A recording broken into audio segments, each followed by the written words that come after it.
Hello, boys and girls. How are you today? I want to give you a thank you for coming out to sit with the Funky J Cafe again. I also want to thank my last guest, Cedric, for allowing me to come into his home and record him with his beautiful voice and having a wonderful time and allowing y'all to see his wonderful talent. So I thank you for that, Ced. And a week before that, I had the wonderful, beautiful Miss Agnes Maya Sari, a beautiful model here based out of Atlanta, who just came out and told us the ins and outs and the ways and byways of being a model, an actress, and even a martial artist. So I thank both of you for allowing me to show my world who you are. Today, I have a wonderful individual. Her name is Ronika Ward. Ronika Ward, I met her actually at the Atlanta Children's Foundation. I went to a luncheon and had a wonderful time. And this wonderful woman had told her testimony, and it was so inspiring. It was so beautiful. It was not a dry eye in the whole place. Matter of fact, everybody actually stood up and gave her a standing ovation for her strength and her courage and her story. Through her words, it was phenomenal, honestly. And I had to go to her. I had to approach her, and I had to get her on the show. I had to talk to her. I had to know who this woman was. And she's great. She's cool. She's down to earth. She is a wonderful individual. I had no problems interviewing her, and you will see in just a moment.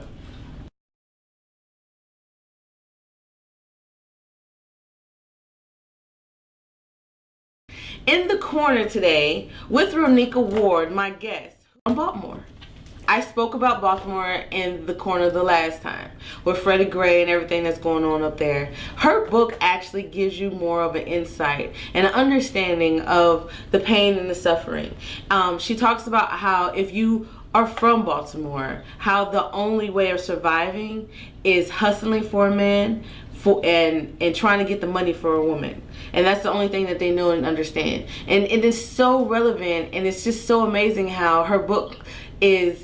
I just read her book when all of this was going on with the Freddie Gray situation, because she talks about how the police officers, when she in the 90s, matter of fact in the 80s, when she first starts telling the stories of how they were heartless, how they run into homes, how they would arrest individuals. You could be standing on the block sucking on a lollipop, ooh la di da di, sorry, but you can be standing there, you know, chilling, and they'll come up on you and they will search you with no probable cause or no evidence whatsoever, or even a reason, or it wouldn't even be a crime going on, and they will feel the need to just come up to you and harass you. And this is what they live with on a daily basis.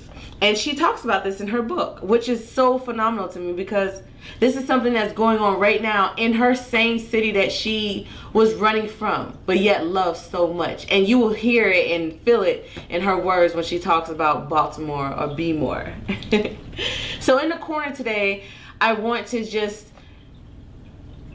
touch on the fact that we don't know everything. And we don't see everything. And there's so many things that's going on behind the scenes in everything. And in this one particular situation that is going on in the news with Freddie Gray, and how now the prosecutors are actually saying it's a homicide, is making it even more thick in the air in that place, which from what I'm learning and reading, that the air has been thick for years, decades. So we as individuals and we as people need to come together, and we need to just pray and ask God to heal the individuals, and to be able to allow the world to know what's really going on beyond the Freddie Gray, before the Freddie Gray, during the Freddie Gray, and after, because it's powerful and it's riveting. And all of it is honestly in this book. And I'm not just saying that. I literally love this book because it's so relevant for today and for our past and for our future. And so to sum up in the corner, I would like for us to just understand that, again, to piggyback on what I've been saying, we have to come together and we have to find a way to revolutionize. We need to be able to grow and be strong and love one another. And it made me even understand from when I did the corner the last time in reading this book, that it doesn't even start with individuals. It doesn't start with neighbors. It really does truly start from home. And when you get this book, and I hope all of you do actually get this book and read it, you will understand why individuals are selling drugs, selling ass, selling souls, smoking crack, doing heroin, because it starts at home. It starts in the home. And that is where everything happens, you know. So for me, growing up, we had dinners, you know, we had chastising, and we had whoopings. We had real whoopings. I mean, those beatings, you know. And that's made me the woman that I am today. And in a lot of situations, everyone hadn't had that. Some people have had to survive on their own. Some people have had to endure so much in their own homes, the place that is supposed to be their haven, and they walk into hell every night. And to just with the mindset of knowing what they have to go through, it's powerful and it's scary. So it doesn't really start from the streets. It starts at home. And that's what we need to do. You know, we need to educate one another. We need to have more organizations that come together and teach the mothers and teach the fathers how to be parents. No further ado, because I want you to get the feeling that I have, and the bubbles and the chill bumps that she has given me from her story. I want to go ahead and introduce Miss Ronika Ward. And I hope that you take something from this and understand, and actually go out and get this book and read it and understand it for what it really is. And hopefully that it can help you, a neighbor, a friend, a sister, a brother, or anyone. But I thank you, boys and girls, for listening to the Funky J Cafe.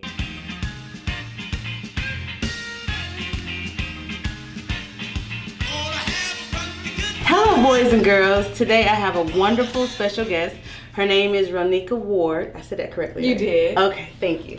She is a wonderful author who wrote Something to Make a Bird Sing. It is a powerful, wonderful book. And I personally feel like I know her from reading it, but I'm going to let you get to know her as well as I did. So, how you doing today? I'm so wonderful. I'm so glad to be here. Thank you. Yes, I'm so glad to have you here on my show. Thank you for coming out to the Funky J Cafe. Definitely. All right. Well, let's talk. Let's just get right into it. Okay. All right. So do that. Yeah. Get into it. Let's make this happen, right? All right. So tell me about Something to Make a Bird Sing. Okay. So Something to Make a Bird Sing. To be honest with you, I started off. That was my journal. Okay. That was just my deepest, darkest secrets that I couldn't express to anyone. And I learned journaling at an early age from my social worker. Okay. So she used to say, Ronika, just write it down. You got to get it out of you, because I was just so hard in Baltimore. I was so neglected and abandoned. So I felt like I don't trust nobody. Okay. You know, can't nobody tell me what to do. So I was at that place.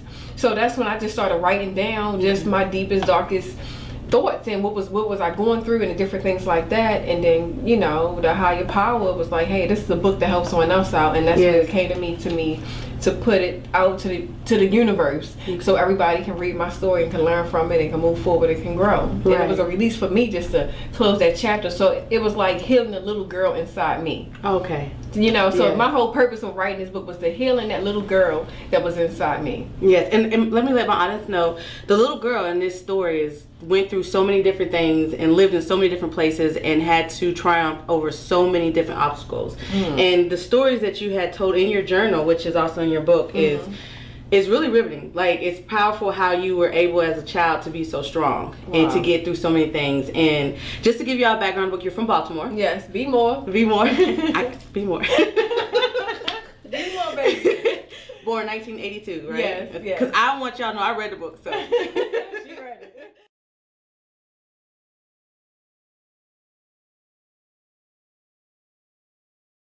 Give you a little bit of background in Baltimore. Okay. You know, in the beginning, as you can read, I was just like a normal child. Everybody was a normal child. You know, we could run and play and just be kids. And then I want to say, like, the early 90s, that's when crack and, you know, just hit our community hard. And it wasn't just my family, it was the whole community that affected by this epidemic. I don't know if you know much about Baltimore, but Baltimore, it was either get down or lay down.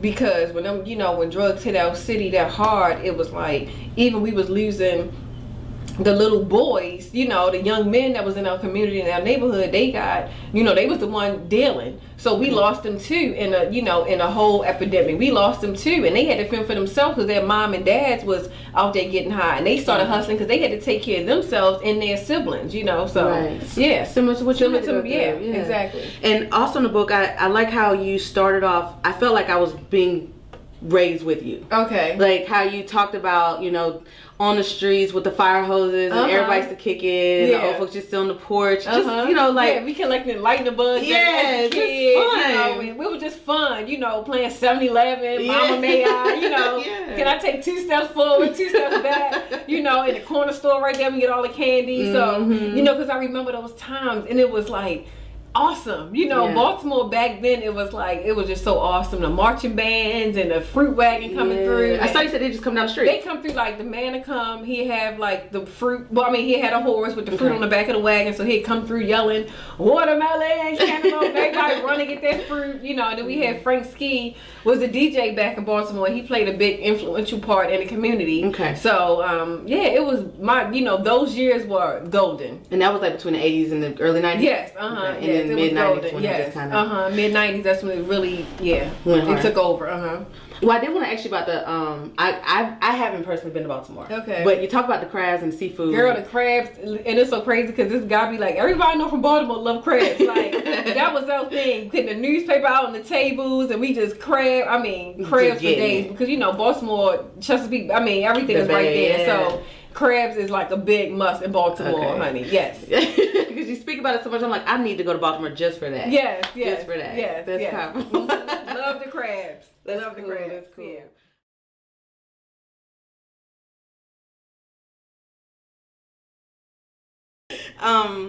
Now I do know from the book, your mother, she later on, not at the beginning of your life, but like around the time you were 9 or 10, you got addicted to heroin? Yes. And my mom started working out at like a stash house. She was one of the workers, like Nino Brown. Yeah. She was in one of those houses, getting everything ready. And she was curious and, family members around. And she ended up, getting addicted to, what she got addicted to, right. So. And you're around 9 years old, right? I was around 9. Yeah, I was about to be 9, going on 8, turning 9. Yeah. Okay. And you had a little sister and brother at the time. Yes. Okay. Yes. Right. Rayshawn and Raymond. So, I like them R's. I noticed that. Y'all got R's. She stayed in that. Yeah, she did. She did. And your father Isaac. He was alcoholic, right? Yes. Okay.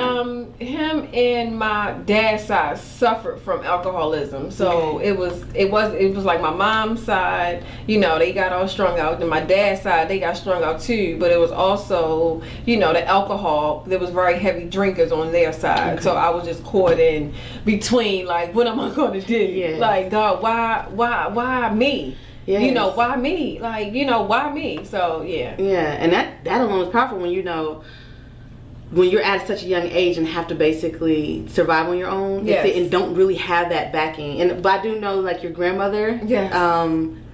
Miss Helen. I had 2 grandmothers. Yes. Helen and my great grandmother, which was Myrtle Ward. Ward. Both of them may they rest in paradise because they were my sheroes, and my grandmother used to say, both of them, they was very heavy prayer warriors, and they used to say, well, just pray about it. And it was like, the more I kept praying, the more worse it got. So I just turned my back on God for a minute, and when I lost my grandmothers, it was like, what else I have left? I don't got nothing to lose, so bump the world. Right. That was my attitude. Right. So. And so you can honestly say it was God that got you through this time? It was nothing but God. It was nothing but the grace of God who got me through this, because I don't even know how heavy the situations, how I made it from and through the different circumstances I've been through. Okay. I don't even know. Okay. And that's powerful in its own right. That's because I'm like, Let's just go a little bit more detail on your mother. Okay. I know parts of the book she called her Rochelle, and then part of the book she called her Mom. Yeah. When you were writing the book, was it emotional when you would call her Rochelle, and then it was like enduring when you were like my mother? Or it was kind of like, well, I kind of resented, I kind of resented my mom for so long, and I didn't understand. I didn't understand an addict mentality. Like, I couldn't understand as a child, why would she leave her kids to get high for a time? Okay. I couldn't understand that. And I kind of, I hated her. Okay. I hated her, because I had to endure so much of what she didn't do with me and my siblings, and I couldn't understand it as a child. And I'm like, well, why would she, give us away? Like, why would she do that just to get high full time? I couldn't understand that as a child, and could nobody tell me this drug was that good for her to do that. To leave y'all like I couldn't understand that. So at one point, I hated her. Okay. You have a lot of aunts. Okay. Yes, I do. You have 2 in Texas. Yeah, well, I have several in Texas, but the 2 in Texas that really played an influential part in my life was my aunt, Tam. my aunt Tam. Mm-hmm. Yes, and oh my gosh, she's just an angel and a blessing, and still is. And she just came into my life at such a great time, and was there to mentor me and to help me be the woman that I am today. Mm-hmm. But she was phenomenal, my aunt Penny. So yeah, that's cool. Mm-hmm. I like how you were real honest in the book when you spoke about your aunt Pam. How when there was there was a time when she moved to Texas with her aunt, and she had to give you back to the state because it was hard for her to take care of her and your little brother and my little brother at the time. I like how even though you admitted you didn't like the way that she had done it, but you still loved and respected her for being because there. She didn't have to do that. And where I'm at now, I believe everything happened how it should, and I was supposed to leave Texas. But at that time, as a child, coming from a background of neglect and abandonment, because I had a mentality where, so every time when I was in the system, when I was in foster care, every time when I never got too comfortable nowhere, because it was always time for me to leave. And I knew when I was with her, she used to say, well, baby girl, I'm not going to do that. But I just always felt that, because it was always my time was up. If I stay in a group home for 6 months, or I stay at a different place for a shelter for another 6 months, or a foster home or whatever, it was always time for me to go. And when she got custody of me, it was like, okay, I'm gonna see how long this lasts. I'm gonna just see how long this lasts. So, and it went 3 years. It was 3 years. It was 3 years, but it was the best 3 years of my life, because she gave me so much love and just all attention I needed. I mean, she spoiled me like no other. Yeah, you told me you had the best sneaks. I mean, I was fly. In Houston at that time, it was a whole different era from Baltimore. Okay. So I had the best of everything. You couldn't tell me nothing. Like, she made sure we didn't go with Virginia. Yes. Pop. Oh, Pop. That is my dog. I love him to pieces, because he didn't give up on me. He said, only thing you got to do, I mean, he was by himself. His wife had passed away. My grandfather was living by himself, and he ended up coming to Baltimore. My aunt Rose had called him, and she said, hey, they about to send her back to foster care, and if they do that, she's going to be on the run, because I was a runaway. I was not staying. You can settle me and all you want, but I was leaving out. I was sneaking out. I was running away, and she was like, if she go back into foster care, she gonna run away and be on the streets. And that's what I did. And my grandfather came on. He drove to Baltimore, and he came up there. He spoke to my social worker, and with my social worker, it was kind of a personable relationship. So we didn't have to go through all the paperwork and all that. And she checked his house out, everything was okay, and I ended up moving with him. And he made sure he didn't send me back. He made sure I graduated high school, and I gave him, You gave it to him. I gave it to him. I gave him the business. You ain't gonna tell me what to do, and I think I knew. I thought I was grown, but he did not give up on me, and I respect him so much for that. And he said, the only thing you got to do is finish your education. That's cool.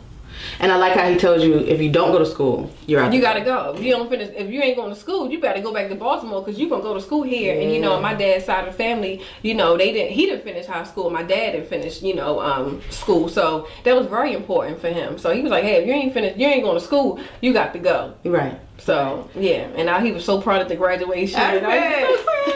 Did you cry? Well, I did. I was sad. I was just like, wow, I made it. And he did not give up on me, and I love him for life for that. That's cool. I owe him that, because he changed my life. So that's why I was like, I had to get to a place of forgiving my aunt. When I grew up, when I got older, because I know now everything happened for a reason. I wasn't supposed to be in Houston. I was supposed to go to Virginia so I could be in Atlanta, which I'm in now. So everything happened how it should. But when you're going through different things, you don't understand that. You don't understand why things is happening, why things are going on. Right. So I definitely understand that now. Right.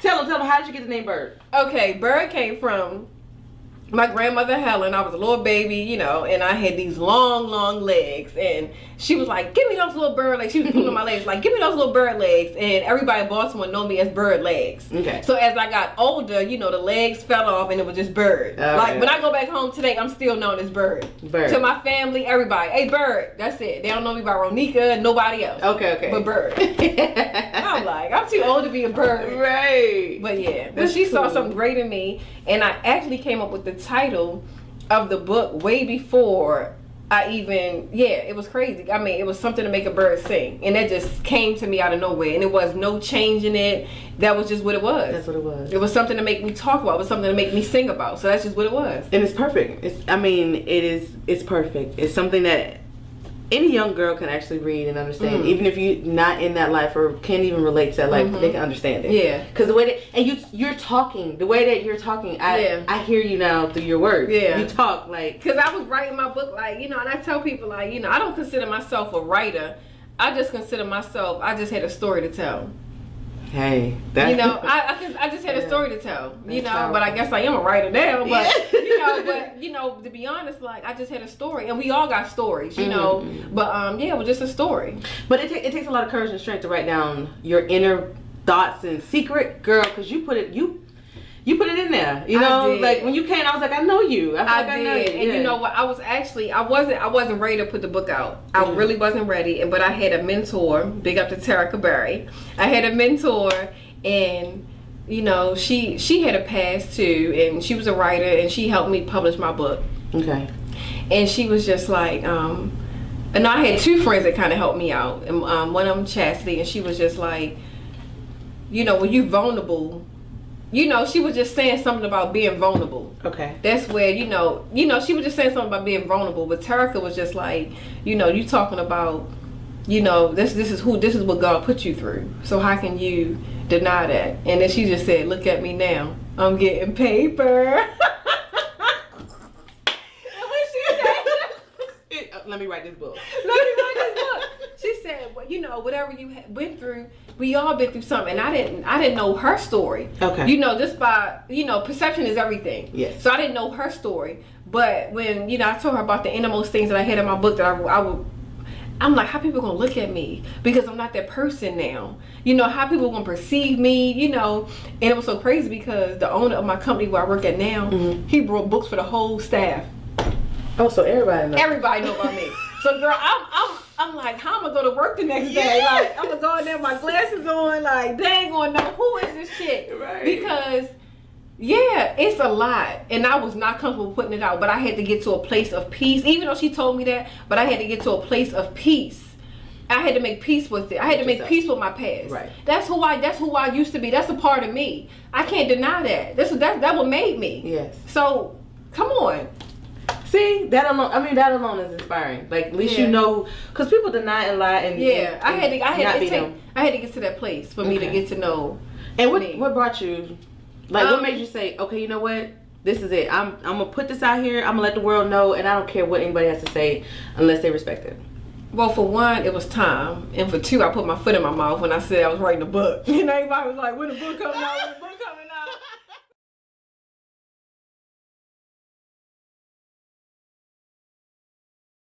And like I said, I feel like I know her because I read the book, and I know I'm leaving y'all out a little bit. So let me ask you so they can have an understanding of what's going on. Explain, how many foster homes did you actually live in? And from what age did you start living in foster homes? From the age I started living in foster homes, let's see.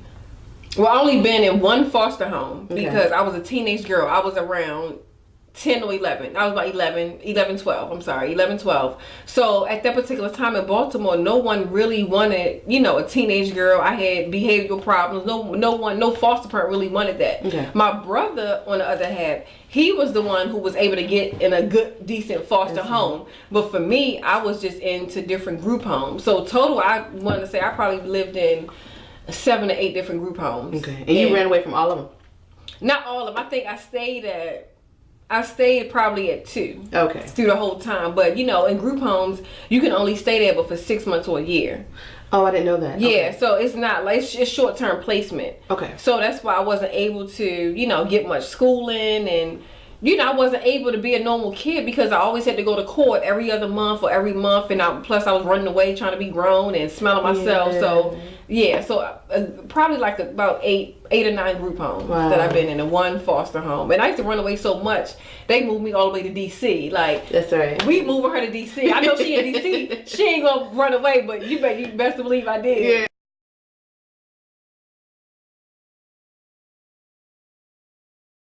Went to Ghana. You get Ghana. How did you? Ghana. Okay. Let my Accra. Accra. I went to in Ghana. I visited Accra in Ghana. Yeah. Do you know the language?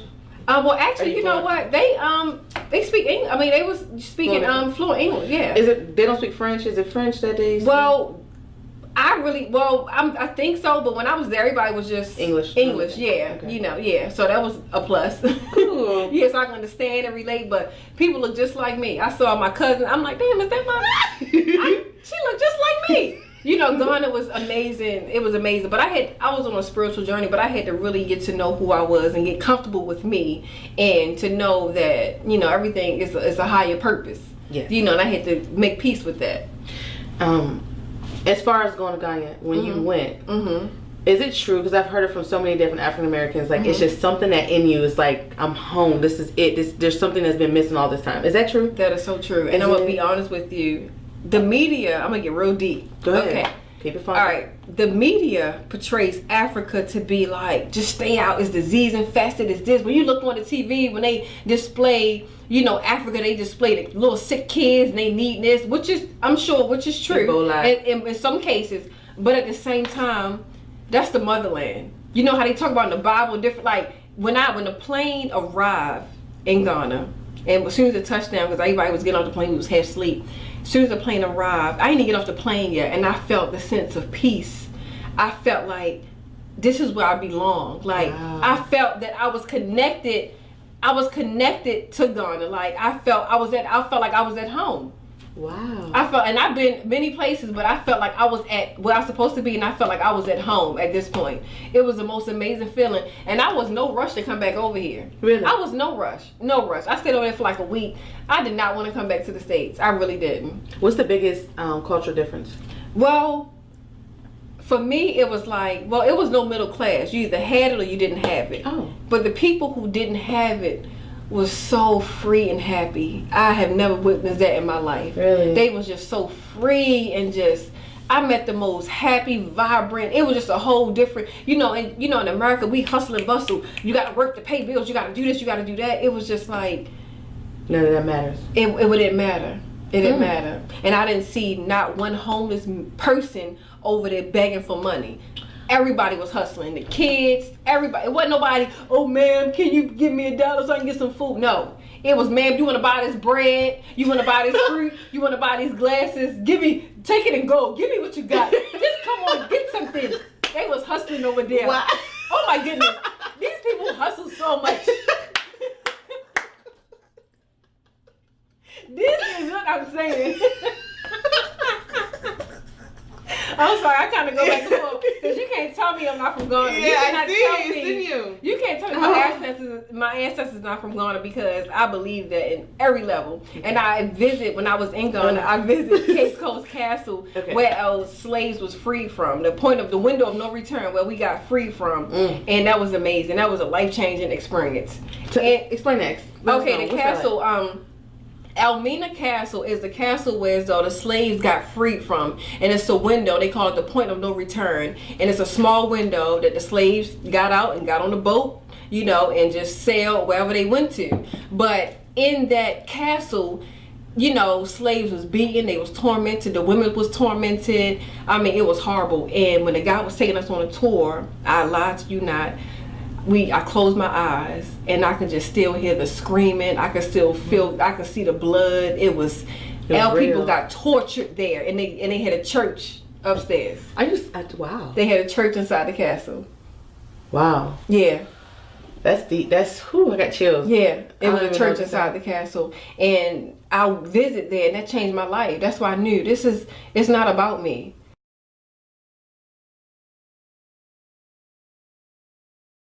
So let's talk about the men, because we had fun with them in this book. Oh my gosh. What? So we know Rayvon, that was your first love. That was the first love, that was first true love. Everyone has that. Yes, And then the one in Texas that broke your heart. Rashad. These R's, just like all these little R's. He cracked my heart into pieces. Yes. And just to give you a background, when she moved to Texas, she met him. He was a senior. Yeah, he was a senior. I was a freshman. You was a freshman, but she was fine and fly. And she had all the J's. You was it. Yes, you was it. So he broke your heart, and I don't want to give him too much because I really want them to read the book. But he basically broke your heart into pieces, and your aunt helped you get back through that. Oh, she nursed me back to life. I mean, that was my first heartbreak. That was the first time I didn't even know I could love. For one, coming from Baltimore and I was coming so hard like that. Rayvon, it was different because I was much younger. Yes. But when I was getting in those that adolescent stage. Yeah, I didn't even know I could feel a way about somebody. And it was like that true saying, like, you can eat and sleep and breathe off of and you ain't hungry. Oh, I don't need to eat. I'm in love. I got love. That's how I was. Like, I don't need to eat, honey. I'm good. That feeling was so amazing. And he just broke my heart into pieces. And after that, I was just like, ain't nobody getting my heart. Yeah. I'm out to see what I can get. I ain't know. But which I don't want to go veer too far off that subject. But which really shows how strong your heart is, because you have been neglected in so many other aspects, from your mother, from your father, from your aunt, from your people dying in your life, and then someone that you've given your heart to for love, a different type of love from family, breaks it, and you still like, all right, I'm good. Yeah, you know what I mean? Yeah, like he broke. Oh, he broke. Yeah, that's cool. Where is he now? Do you know? I don't even know. No, never. Just Facebook, MySpace, Twitter, tweet. I don't even know. What? I don't know. And I always wanted to be like, I used to tell my friend, like, what was the talk show back? What was it? Jenny? What was her name? Jenny Jones. Yeah. Okay, I was like, I'm gonna take him on the show when I get, I'm gonna take him on the show, and you broke my heart, because he crushed me, and it changed me. That changed me, and after that, I have not been the same. Okay. I was not able to give my heart to nobody else. But yeah, Rayvon, right? Ray K was her first love. Yes, she was 13. Yes, she was 13 years old, and she was truly in love with this man. And no matter where she went, she found her way back to this man. I did. Yeah. And it was so crazy because we went to the same middle school, and he used to tease and crack on me because I ain't had no chest. So he was like, "You little fat chest," and And he ended up getting arrested. Girl, he ended up stealing the car. It was real bad, and he ended up stealing the car. Had a police chase, and ended up arrested. We was young, and he ended up coming home, and I saw these muscles and these dreads, and I was like, "Oh shoot!" And he saw me, my little bird legs, honey, and we just kind of kicked it off from there. But I couldn't stand him in school. Like, really? Yes. Little snotty nose little boy. He used to crack on me and all that. I'm like, oh, you called him snotty nose little boy? Yeah. I'm like, but she loved him. I did. Eventually, when he came home, I was like, "Who is that?" He's a grown man. Yeah, he was on the corner hustling. I'm like, "Oh, okay." Yeah, and it is something about them. I know I probably should, but it is something about them dope boys. It is. Oh my gosh. Yes. What you need? What you need? And he never had a problem giving you money. And my gosh. Yeah. Never. It was. One thing I must say, I don't know if it's a Baltimore thing or not, but in Baltimore is just a whole different ball game. Okay. It was kind of like, you didn't have to ask. Like, you asking, that was like offensive. Like, if they knew you was that girl, it was like, oh, let me cash out. Mm-hmm. Like, nothing. Right. And I was young. Like, yeah. Well, I don't know. Because it was like that when I was young, and I'm from the South, but I feel like nowadays... Girl, bye. Nowadays, you're not getting none of that. You want what? Use too many tricks and tricks. Yeah, he was that dude. That's cool. And he was on the corner. I used to call the phone booth like, "Is Rayvon out there?" The phone booth. Yeah, the phone booth. Back in Boston, we had the phone booth on the corner, and all the dope boys used to hang out on the corner. And then we had the number to the phone booth. All the little chicks used to mess with whoever, and we call up there like, "Yo, is Rayvon out there?" They be like, "Hold on," and he'd be all the way up the street. They be like, "Hey, yo, Rayvon." The phone, bird on the phone. Then he'll be like, "Till I call him back." I'm like, he can't. We ain't had no phones. We ain't had no beepers back then.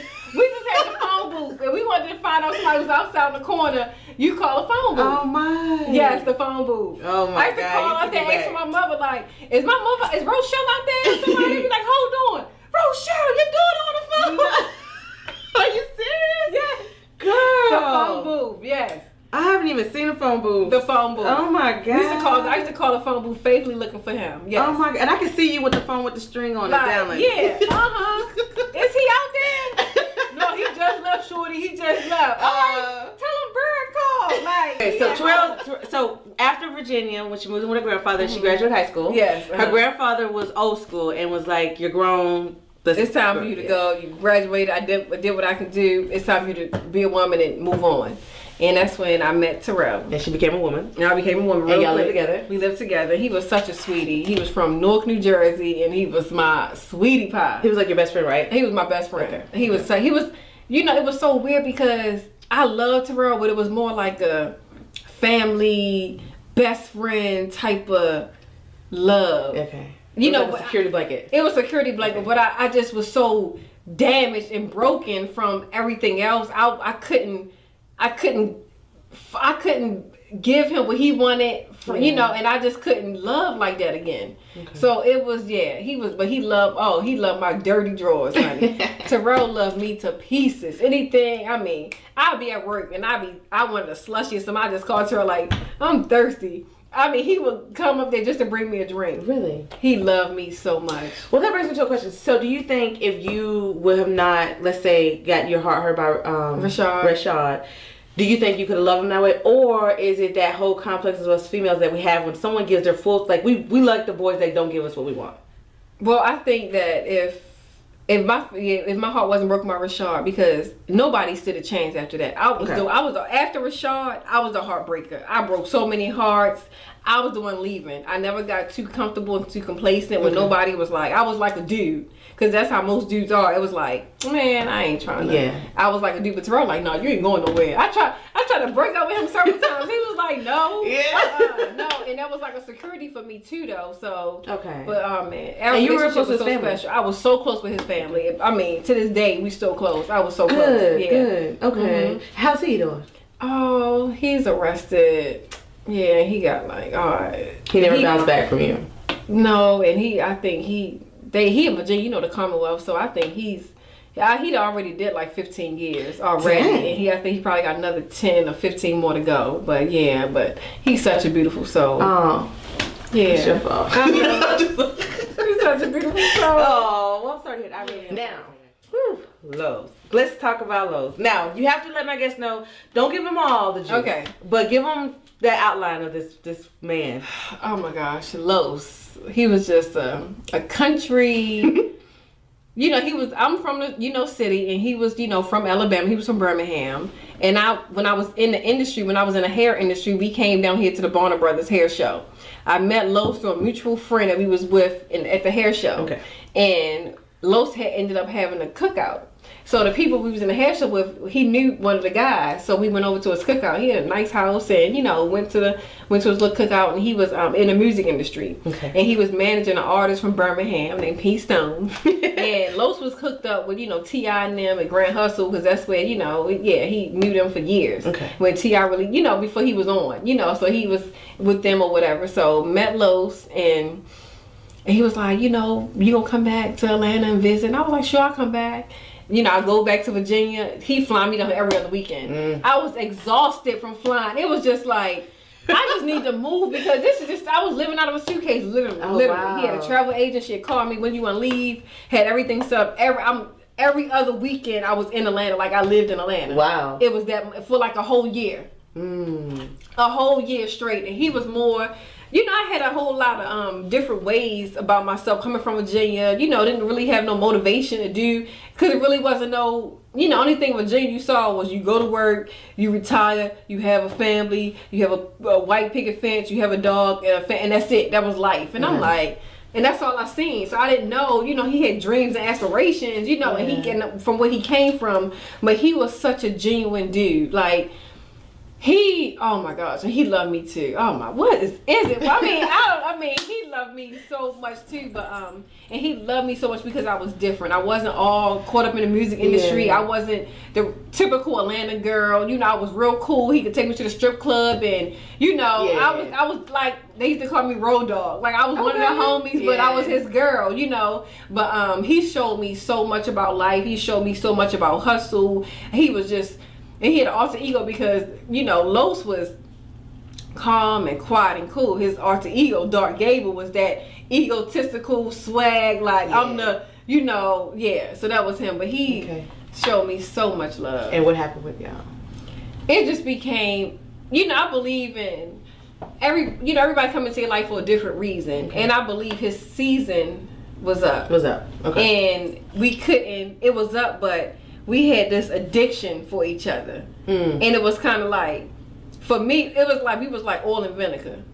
Okay. You know what I'm saying? Like, when we wasn't living together, it was fine, it was cool. When we lived together and tried to come together as one, I was like, okay. This just too much. But he never was like that. I was the one, like I said, I was broken. You know, I really didn't understand how he, you know, he was much older. He was 10 years older than me. I was 22 when I met him. He was So, he was ready to settle down and be, you know, and I'm just learning about life, and it just didn't, it just didn't mesh. And the more we tried, the more it was just a disaster. But he taught me so much.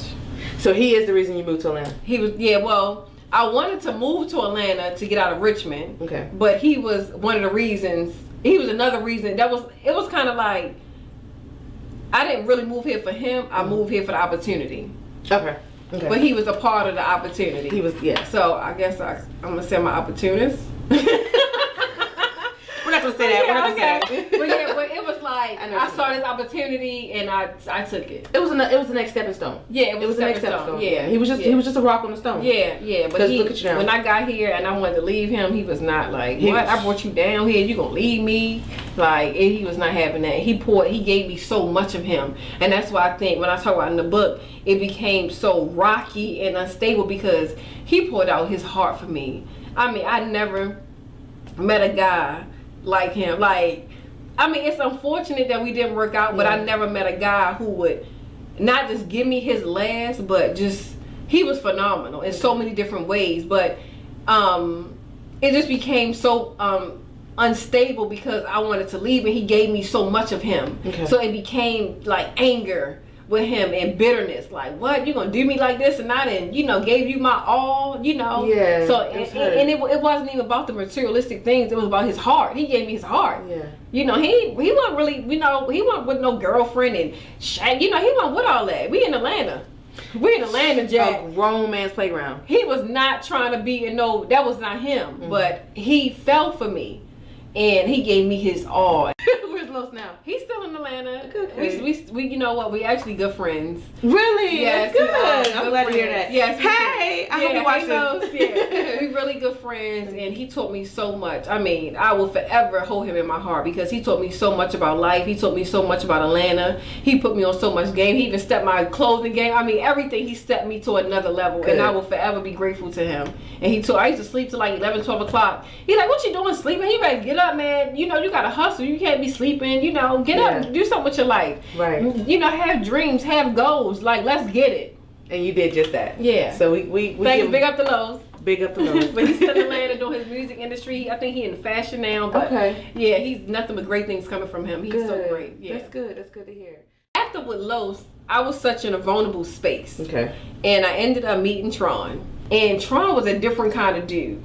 I could tell he was from the streets. You know, he from St. Louis. So St. Louis looked just like Baltimore. So you could tell he was from the streets and had that little swag, but he was also very polished and corporate and professional and so different from Los. You know, Los was just a street, you know. Different, So, but Tron, I could tell he had a little flair about him. And I ended up, everything happened so fast with him. It was like a whirlwind. We went dancing, and I believe, actually, my book wasn't, this is when I was talking about writing a book. Well, I was thinking about putting the book out there, but I had wrote the manuscript up and everything. So he was the first person that read the book. And he was just like, look, I read your book. I gave him, he read it on the plane ride to St. Louis. He said, I read your book, and I'm not playing with you, but, you know, I want to be with you. And I'm like, me? What? You know, because he was extremely successful. I mean, it was like a whirlwind, you know, and I'm like, what? So we ended up he came back from St. Louis, and girl, everything just, when he came back, he got me a companion pass, and we was traveling all over the world, I mean, everywhere, and it was kind of like, my job was like, yeah, you fired, and he was like, bump them, I'll pay you rent up 6 months, years, nothing, let's go. Yeah. And I was like, okay. 6 months, Sure. you need 10,000, you need whatever. It was like that. I mean, I felt like Pretty Woman, but I wasn't a prostitute, but I felt like Pretty Woman. He had the driver come pick me up, honey. He was living a life, yeah. That's what's, and you had babies by him, I would have too. He was living a life at that time. I was like, okay. You know, and then we went to Ghana. We was dating real, you know, everything. And, you know, he was such a spiritual guy when I met him. He was Muslim, but he grew up Christian.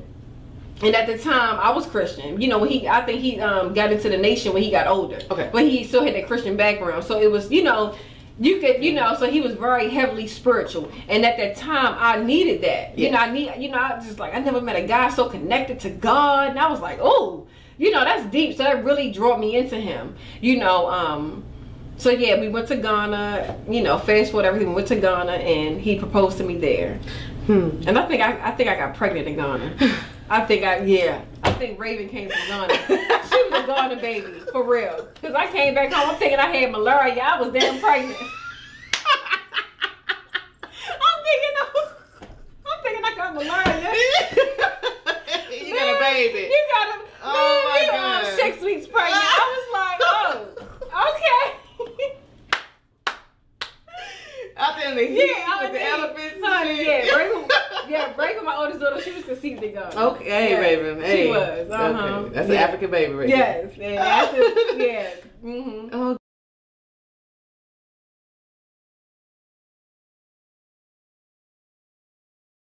To get this book, because what we're discussing is not only her life story, but it is so on a grand scale of what's going on every day, everywhere, and she just had the strength to bring her own true testimony out for everyone to hear and read and know. Her sister, how do you pronounce her name? Rayshawn. We call her Woody. That's right. Yeah, Woody. Woody. Yeah.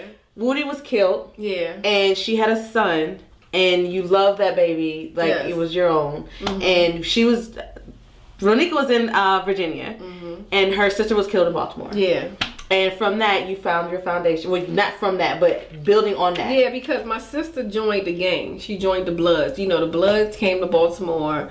You know, we never had no gangs in Baltimore, nothing like that. So, you know, people look at the gang. I know when we had to go to court, when the people who killed my sister, you know, they were like, was she in the gang too?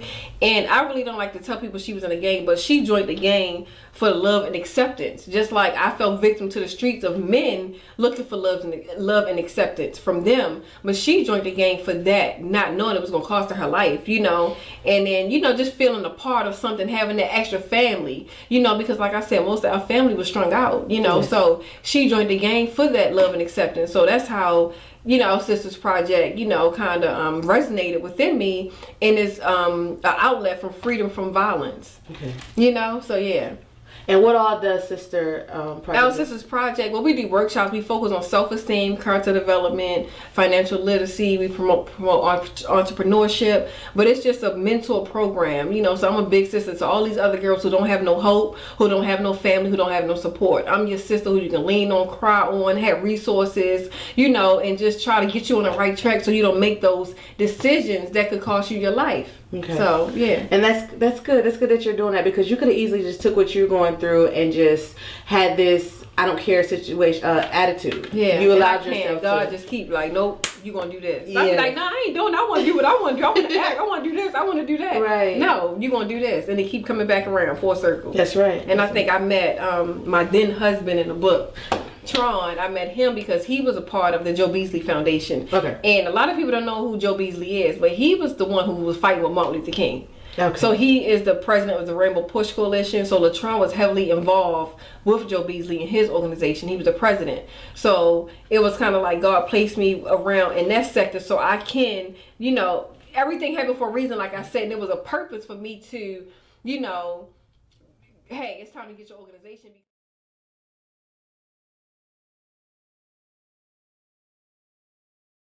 With Freddie Gray, being from Baltimore, reading your story, it kind of makes me have a different kind of understanding of what let me tell you, Baltimore, that's the wrong place to. No, Okay. they're already oppressed. You know, they already in a situation. You know, the system is so messed up. So they don't got nothing to lose. So yeah, if I ain't have kids, I would have been up there protesting right along with everybody up there in Baltimore, because I know what it's like. I know how the cops used to be. I know, and this was back in the day. Yeah, you talked about it in your book. Yeah, definitely. Yeah, definitely. So definitely, I was angry. Okay. Yeah, very angry. Let me ask you, what is your opinion about the one that's going around about the mother snatching her child and beating her child from protesting? I think that was just, you know, I think, you know, it was publicity, you know, because they kind of took the real issue from what happened to Freddie Gray onto, you know, what happened with her child and her son. But I mean, he was out there for a cause. I don't really know what he was doing, or if he was the one, all into whatever. But I mean, you know, as a young black man, I could feel where he was coming from, and I understand her frustration with, though she didn't want to have her son end up like a Freddie Gray, a situation like that. So I understand both sides. You know, he a young guy trying to make, you know, have a voice. You know, so I see both sides, but I think the media just kind of took it out of hand and just try to take the focus off of what was going on and focusing on that situation. Yeah, that situation. That one little part. That one little part. So, yeah. Okay. Yeah. And that makes sense. Yeah, because after reading your book, I was like, well, it makes more sense, you know, like, because Baltimore's a place you know of. It's no hope. Like, it's really, you know, I don't know where a whole bunch of other people from, but in my hood, you know, really was no hope in Baltimore for us as black men. You could either be a drug dealer, a killer, and that was the only aspirations that the men in the hood was having, to be, you know, the big time drug dealer. And the chicks that was in the hood who could get with the biggest drug dealer. You know, so that was my only inspiration and hope growing up in Baltimore. Right. Messing with the biggest kingpin or whoever. To survive. Yeah.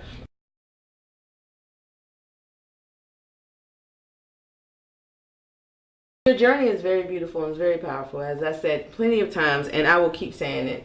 And another thing about your book, I got this book on Monday. Today is Thursday, and I picked it up on Monday, and I was done by Wednesday morning. It was just that I had to see what was next. I had to see your next journey. I had to see your next footsteps. It was just that good. And I do hope you write a continuance. You know, I guess you gotta live a little bit more and do more things. But you know what? The second book is in its making, and my second book would more so be about, because I've been through a major transition, being a single mom, having to raise two girls, and to just different dynamics of everything. Me leaving a marriage, friends got, you know, separated. So, but and my next book is more so about to help the next phase of my life, and it's going to help someone else out too. A single mother feel like she can't make it, because women, we feel like, you know, we have kids, what we gonna do? I wasn't working when I left Tron. I had probably $20 in my pocket, if that. I had a car note that I had to pay. I didn't have a job because I had a second daughter. So my second daughter, it was like, you know, you think you're in a situation, you don't know how you're gonna make it out, you don't know what you're gonna do, because our relationship, our marriage became so toxic to me, and it was like I had to leave, you know. But my next book is really gonna be about the single mothers, and to help them and give them strength to do what you gotta do for your kids, because if you're not who you are and you're not 100%, they're not gonna be 100%. You know, and it's not like the days, you know, women just staying and, you know, these guys pumping on these kids and us, we just taking anything we can get from them. No, it's not like that no more. So my next book is definitely in the making. That's good. I can't wait to read it. I cannot. You gonna come back and you're going to discuss that one? I sure will. That's great. Yeah. Now I do want to give a shout out to the Children's Shelter of Atlanta. Yes. I actually met you there. I went with my company who sponsors the Children's Shelter of Atlanta, and this wonderful woman was on the stage. I was eating some chicken and tearing it down, and she got on the stage. I mean, that chicken was good. It was seasoned, that was seasoned. It was juicy. That chicken was good. And then, you know, it was all these, like, you know, uppity people. I was trying to be cute, and I wanted to pick it up. I know. I had to take the little knife and cut it off cute, like. You know, I napkin every 2 seconds, knowing I wanted to get in that chicken. That chicken was delicious. It was. I didn't do the dessert because I got a stomach, but the chicken was bomb. But I was there eating my chicken, and this woman got on stage, and she blew the whole place out of the water. There was not a dry eye in there. When you told your story, it was just that powerful. It was just that strong. And I was trying to keep it cute and hold in my tears, but there was no way. There was no way. You had told from the day you was born to that day you were standing there in 5 minutes with so much power and so much strength and so much hurt that it was just like, I got to get you on my show. I need the world, my viewers, my YouTubers, my Instagrammers, my Facebook, they need to know. And I do hope and pray that y'all do get this book, Something to Make a Bird Sing. And it is not just me talking, this is her talking real life through these pages. So I do pray the best for you with this book, and I do hope that you soar like beyond your own dreams and aspirations, because it's beautiful. And I truly, honestly, from a black woman to another black woman, this is powerful, it's beautiful, and we all need to know this. We all need to read this, and we all need to understand it. Wow. And to see you sitting here is phenomenal.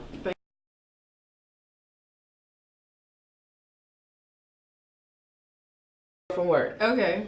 So I'm going to ask you just one word, and whatever the first thing comes to your mind is your response. Okay. Okay, you ready? Okay. Just a couple questions, couple words. Okay, so religion. Religion. Love is my religion. Okay. All right, I'm kind of scared of next because you're already getting deep on me, so. Okay, let's go. All right. Strength. Strength. Myself. Children. The life. The Love. life of me. Just I don't think I didn't really start living until I had kids. I didn't know how precious life was until I had kids. I hear it a lot. They are the most amazing. I mean, I'm busy. Don't get it twisted. Okay. I'm busy, but I wouldn't change it for nothing in the world. I love my bugs. Oh man, I call them my little rosebuds. But I love these girls. They are so much personality and just so much everything. It's life. God blessed me twice with those girls. Dang. And I used to pray when I came to Atlanta. You know, when I left Lowe's, I didn't really have no family, nobody here, and I used to pray because I was so lonely. And all my family was in Baltimore, and I was so lonely. And I used to just pray to God to fill this void, and He did that with those two beautiful girls. Wow. And you got them. Yes. That leads me to my next word. God. God, the creator of the universe. God is amazing. I speak highly of God every day, and everything I do, I praise and worship Him because I know where I could be. Right. But the grace and mercy of Him inspire me. My God, it's amazing. My God is awesome. Girl, go get church in here. Okay, two more. Just two more. Family, everything. Everything. Family is everything, but at the same time, you have to have boundaries. Okay. Because everybody, even though we family, and you gotta have boundaries. Okay. Yeah. And money. Money is just a piece of paper. Money will come, money will go, but love, family, and God is more important than kids. Money is it's just a commodity. Okay. It's not even. I remember Bob Marley, the guy asked Bob Marley, was he rich? He was like, money make me rich? What you mean money make me rich? Rich? No, money make me rich. And it don't. Kids and your seeds and life and the plants and the birds and the bees. It's money. No. Yes. The money will come, but it's, Good answer. Good answer. Well, that is it for my show. And I That's want it? That's Oh my goodness. Keep going? You want to keep going? Oh my goodness. You called me all the way out here, and this is it for these segments. I cannot believe this woman. I can't believe her. Oh my goodness, this show is over already. I only been here for 2 hours. I can go another 4 hours. I'm an African queen. I'm from Ghana.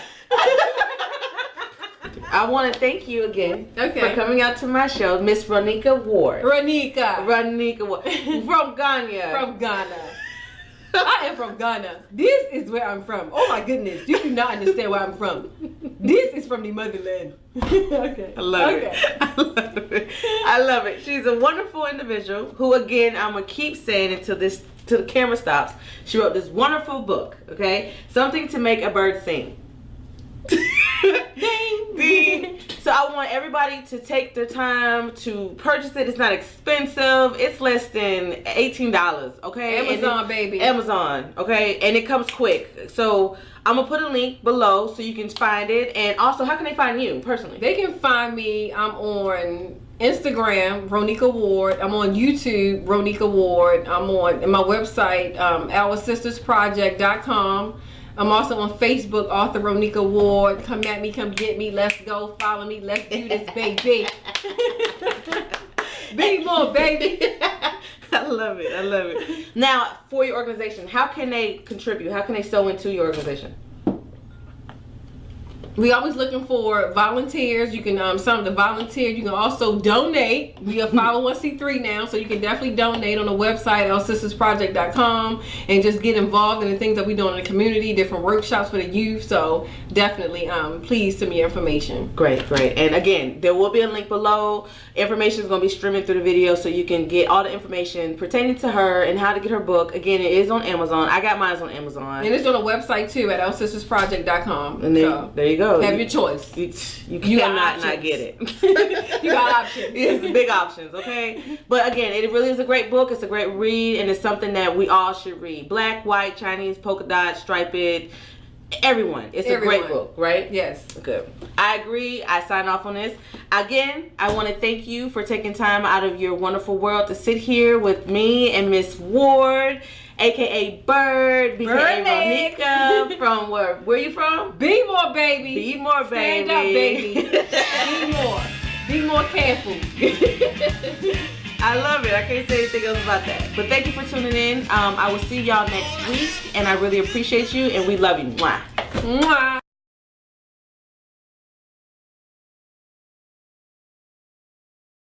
So where are both your parents with their addiction? Where are they now? Well, my mom has been clean for like 9 years now. I mean, she got her own place. She's a high chef in Baltimore, a top chef in Baltimore. Work at one of the fabulous restaurants in the harbor downtown. Yeah. My dad, he's back home. He can't drink because of his health and things like that. But they're both in Baltimore right now, and I just was there at Easter and I saw both of them, and they awesome. And yeah, congratulations. Yeah, that's But my mom is like, oh, I'm so proud of her. She is, that's phenomenal. Yeah, that's awesome. Yeah. Wow. Well, congratulations. I know that's powerful. Yeah. And your brothers and sisters? Well, I only have one sister, but my brothers, I got 5 brothers in Baltimore, and they doing pretty good now. They have their own kids, own family, so they doing pretty good. Okay. Yeah, and I love my brothers so much. Oh, and they love me so much. Yeah, I love them. Yeah.